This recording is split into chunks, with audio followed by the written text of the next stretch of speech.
Who am I? Where did we come from? What's God like? If he does exist, does he really hear me when I pray? Would he want to meet me? Why do we suffer? Where can I find hope? God is closer than you think. God is closer than you think.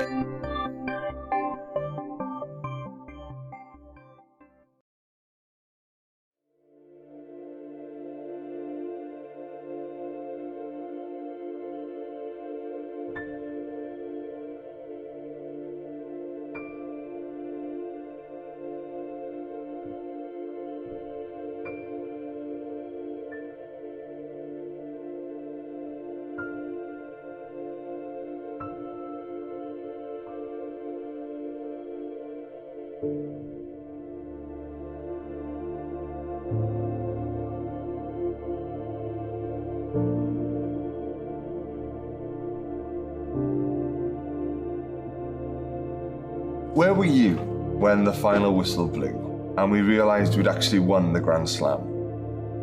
We love to tell our stories, don't we, of where we were and what we were doing when, as an entire nation, we hung on whether this little air-filled piece of leather had actually touched down over the try line or not.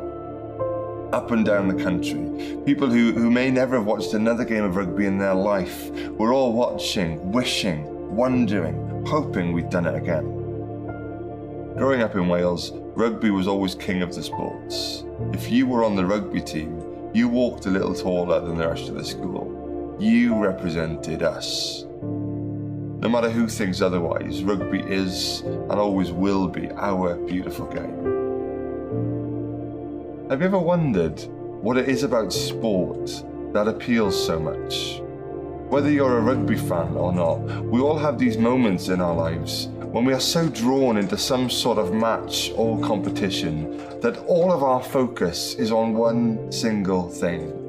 A rugby ball, a football, a snooker ball, a ping pong ball, a chess piece. For that moment, that tiny little object, in the grand scheme of things, seems like the most important thing in the world. Why is that? It seems that we all arrive into this life as natural-born fighters. It's there. We want to be on the winning side. We want to succeed. Whether that's a big part of your personality or whether it shows itself in more subtle ways, you can't deny that we love to win, that we are driven to do better, to be better. Nobody wants to be a loser in this life. What is it that gets you out of bed in the morning? What is that goal that you aim yourself and your life towards?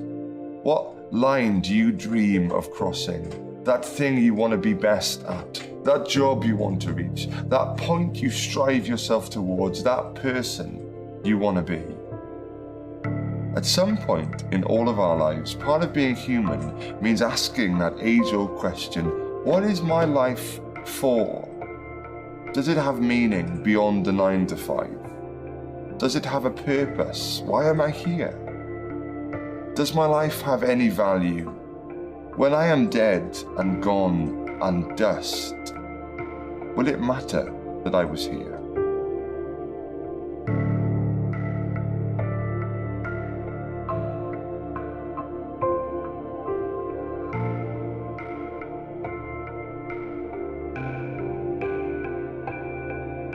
All across our nation, we stumble across these places, castles, houses, monuments, where people who have long since died have left their mark.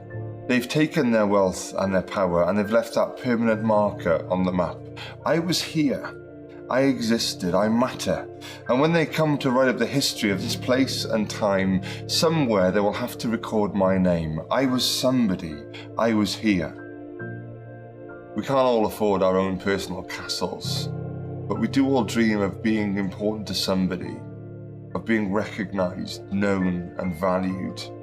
In different ways, whether we realize it or not, we are all screaming out, I am here, I am here, I am here, and if for a brief moment of time I can make a big impression, If I can get this ball over that line and everyone cheers my name, if I can get this job or this position, then I will make a difference. Surely I'll count for something.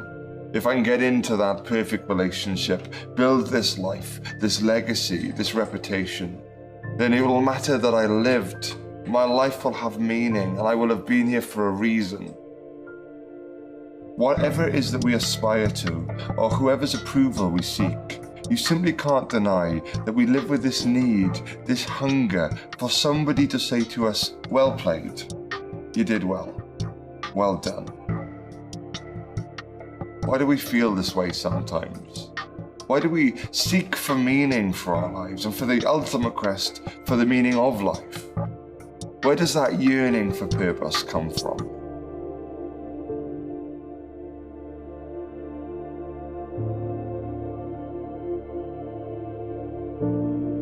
And then we have those moments when we glimpse it, when that place within us that yearns for more is satisfied for a moment. Those times when we discover our true purpose in places we weren't even looking.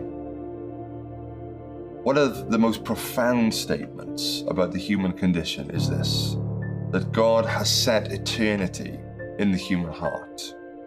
It's from an ancient poem from the Hebrew scriptures, and in one sentence it captures that universal hope. The hope that there is more than the eye can see, and the amazing truth that God himself has placed this longing, eternity, inside of us. That the recognition that we work our whole lives for, that the purpose that we fight to discover, our meaning, our value, our worth, can be found, and it can be found in God himself. If you find inside of yourself a thirst that nothing in this world can quench, isn't it likely you were made for another world, for another atmosphere, for the atmosphere of God, of eternity? What if all of our efforts to find this elusive meaning of life was simply the longing of every human heart, striving to get back to its original design, to do what you were made to do? What if you were made for God, made to know him? If that's true, why is it so hard to find him?